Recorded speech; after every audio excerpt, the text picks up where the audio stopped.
They said John sold human meat. That was it. One sentence. No proof.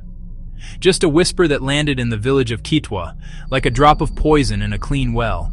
It started small, a hushed comment between two friends walking home from the market. Then it spread.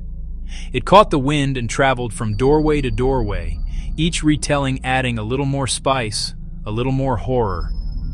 Suddenly, the village wasn't talking about the weather, the harvest. They were talking about the quiet man at the edge of town and the terrible things he might be doing behind his closed door. It was a story so dark, so unbelievable that it had to be true. Fear is a funny thing. It doesn't need logic to grow. John was not a complicated man. He was quiet, yes, but not in a menacing way. He was quiet like a slow river is quiet. He had lived on the outskirts of Kitwa his whole life, keeping to himself, tending to his small herd of goats, tending to his small herd of cows. His shop was his pride, a small, clean space where he sold meat. It wasn't just any meat, though. John's meat was different. It was incredibly soft. It was tender. People who bought it said it melted in your mouth. They called it soft meat. This softness was his trade secret, and it made him successful. Customers would travel from neighboring villages just to buy from him. It was almost sweet. "How do you do it, John?" He would just smile and say, "It's an old family recipe." In the middle of all this growing madness was Kim. Kim was a young woman who sold vegetables in the market, her stall just a short walk from where John used to do a brisk trade. She was practical and clear-headed. She had a knack for seeing people as they were, not as stories made them out to be. He was the man who always paid on time, who always had a quiet good morning for her, who once helped her fix a wobbly leg on her market table. The man she knew didn't fit the monster everyone was describing. Kim didn't like lies. The rumor wasn't just hurting John, it was poisoning the entire community, making everyone a little meaner, a little more afraid. The vibrant tapestry of village life was unraveling, thread by thread, because of a story that had no head and no tail. Kim believed in facts. She believed in looking someone in the eye. She decided she couldn't just stand by and watch the fire spread. Someone had to turn on the light. Kim's investigation didn't start with accusations or secret spying. It started with a simple purchase. She walked over to John's nearly empty shop, ignoring the stares. "I'll take a piece of your soft meat, John," she said. He looked up, surprised, grateful. She took the meat home. She was going to study it. It looked like any other cut of goat, perhaps a bit paler. Her next step was to watch. She saw him at work. There were no strange tools, no hidden chambers. He placed a cut of meat into a large clay pot. Then he did something interesting. He mashed the hard green fruit, mixed with salt and spices, and rubbed it over the meat. He covered the pot and let time do its work. Kim observed him for days. The process was always the same. After marinating, he used slow, gentle heat. The aroma was delicious, warm spices and a faint, fruity scent. The meat seemed to melt away from the bone. Armed with her observations, Kim went to see the village elder. Respectful bow. The elder's eyes had seen drought, harvest, peace, conflict, measured gaze.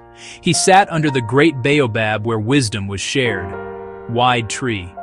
She told him everything, fear in the village, John's pain, her quiet investigation. Pointed notes. He did not interrupt her once, hands on carvings. "A rumor is like a wildfire," he said. "Mark it in distance. It is easy to start, but hard to stop." Fading mouths. "You have done well to seek facts instead of spreading fear." Warm nod. "We must not make a villain of a man on a rumor." Stern, kind. "We need a voice they will trust.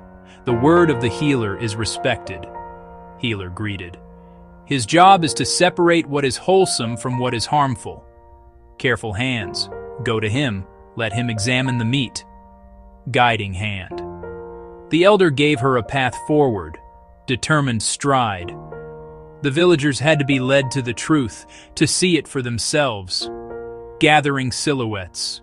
The weight of a trusted voice, armed with facts, could be heavier still. Balanced scales. She asked John directly about the fruit. He was hesitant, tired. Her questions were born of curiosity, not accusation.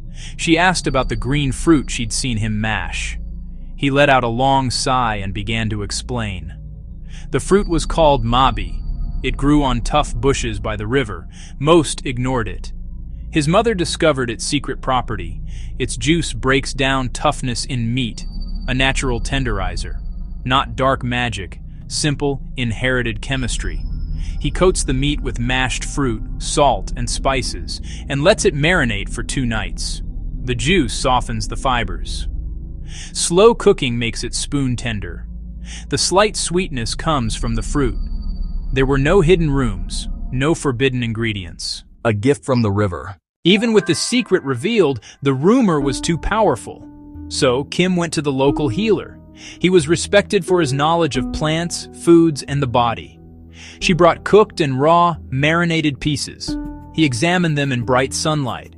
He smelled, noted color and texture, tasted a tiny sliver. "This is goat meat," he declared. "It has been prepared with the mabi fruit, which softens tough foods. It is perfectly safe.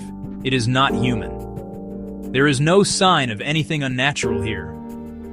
With that word, the time for whispers was over. The elder called a village meeting.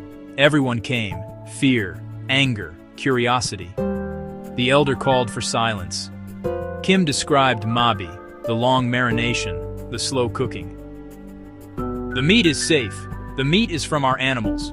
The rumor is a lie." A murmur ran through the crowd. The tension began to break. The truth spread slower than the rumor had. For many, elder and healer were enough. They looked and saw a neighbor, not a monster. John shared his method with other cooks, a gesture of grace. He invited the community back in. "We are sorry, John. We let fear make us foolish." The market found its laughter again. But scars remained. Some could not look him in the eye. They saw him through a distorted lens. It became a cautionary tale about gossip. The wound healed, but the scar remained. In the end, this was never really a story about meat. It was about us. Do we fill silence with fear or with questions? A rumor needs mystery, fear, and repetition. It is fought with curiosity, courage, and steady facts. John kept his shop. The secret became shared wisdom. In Kitwa, fear had to answer to facts.